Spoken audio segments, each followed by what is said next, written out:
throwing ideas around, and that's when the Maestro was born.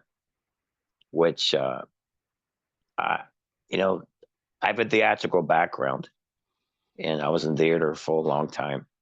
I was in Hamlet, Macbeth, Cats on Broadway, Moses, Ten Commandments. I mean, all kinds of Dodo Bird, and Alice in Wonderland, you name it. You know what I mean? But Maestro, I got to use my theatrical experience as well as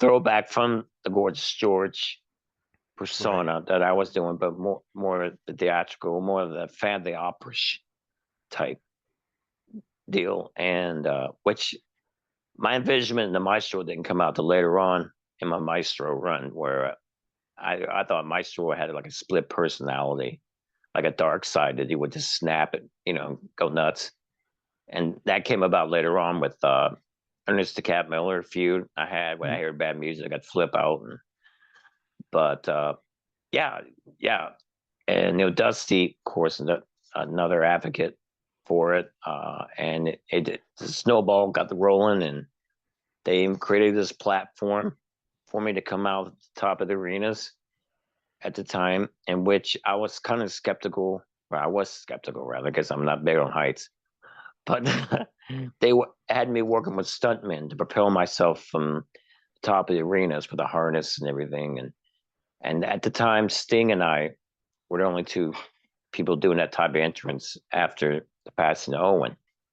Right. And before I started with that, I went to Brett, asked for his permission to do that because, well, their dad, Stu, and one of my trainers, Oswald, were good friends, and that's how I got to know about the Hart family.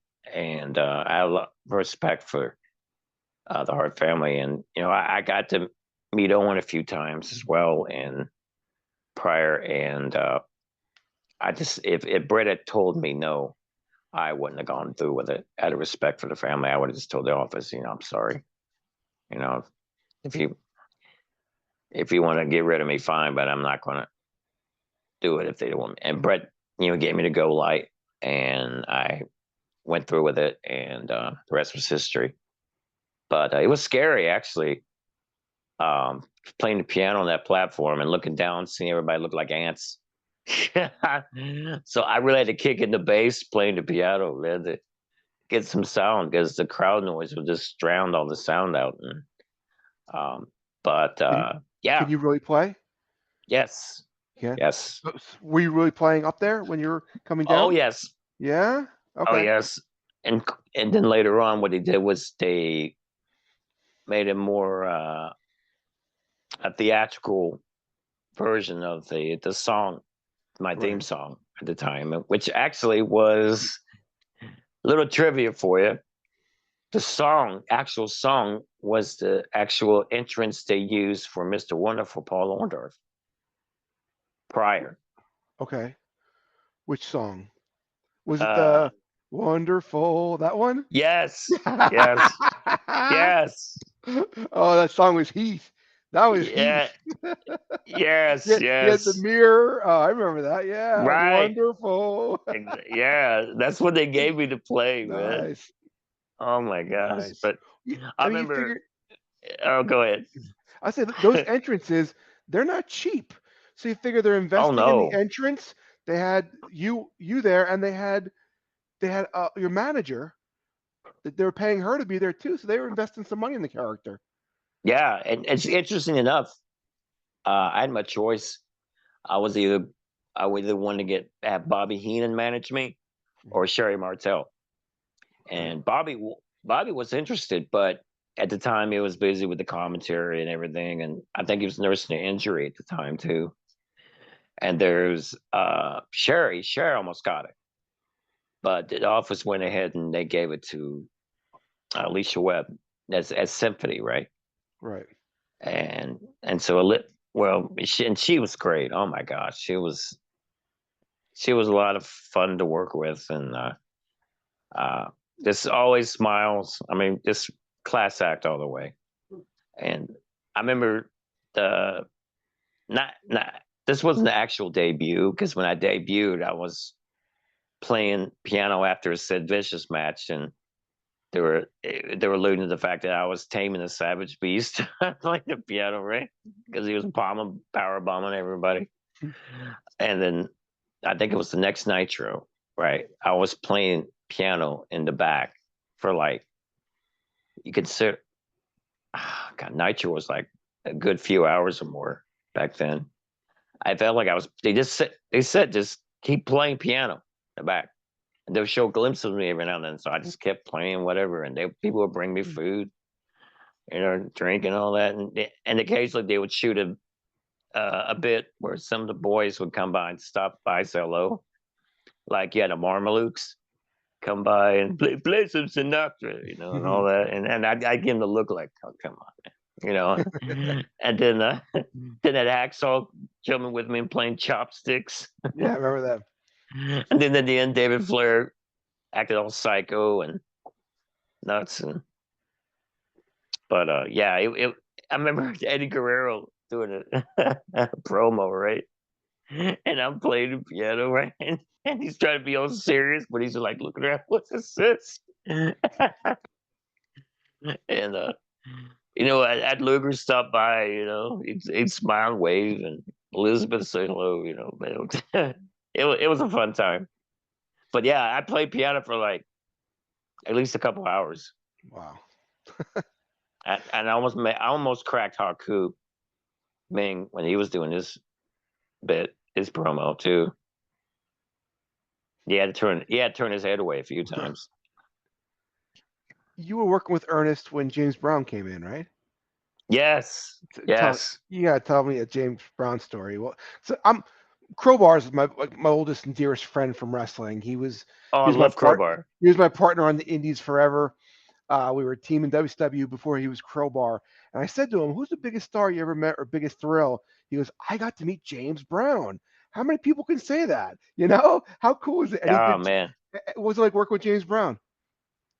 oh man, Mr. Brown was amazing, and it's so wild how things come in full circle, right? It's like he knew of my granduncle too, Gorgeous George, and we would share stories about that. Him and Muhammad Ali, and I mean, they all had influence, by Gorgeous George, and to finally meet someone from back in the day that had the influence from your granduncle, right? I mean, that was a big honor, and uh, I'm I remember before the event in Cow Palace, I got to meet him, and I'm looking over, and we're seeing Ernest Miller doing his dance in the ring, and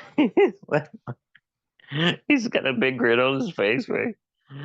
And so we did the bit that night where, of course, they he said he could produce James Brown, and the bet was if he didn't produce James Brown, he was going to be my lackey, right? He was going to be a Right. chauffeur, and so he brings this imposter James Brown to start with, right? And of course, I take off the wig, and it turns out to be Gene, the dancing machine from the Gong Show.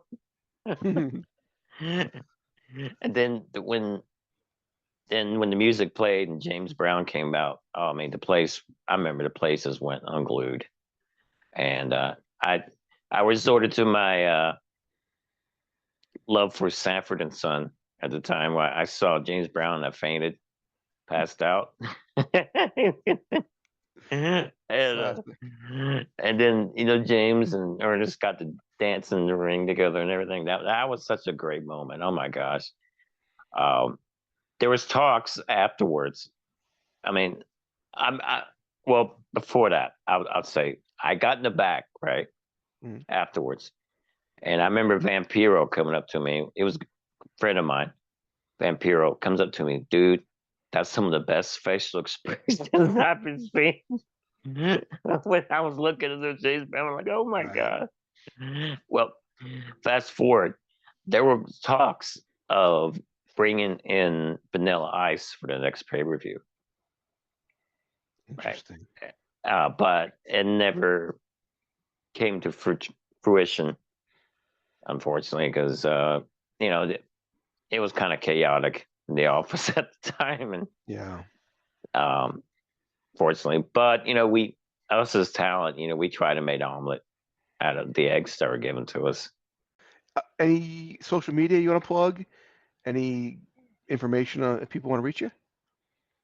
Yeah, sure. I'm on YouTube, just youtube.com @Maestro on YouTube. I'm on TikTok at Rob Kellum. I'm also on Instagram at Maestro Rob Kellum and Facebook at Stro the Maestro.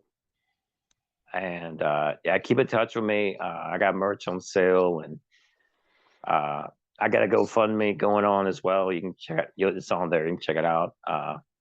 I'm still paying medical expenses for what has happened to me in the past couple of years, but I'm on a I'm trying to get better, and I'm slowly healing. It's just a slow process, but I just wanted to thank whoever's listening here for this interview. I just wanted to thank everybody for sticking by me and believing in me and believing in the industry and the business and believing in all of us, because we love we love you, and I know you guys love us in return. So we're on this together.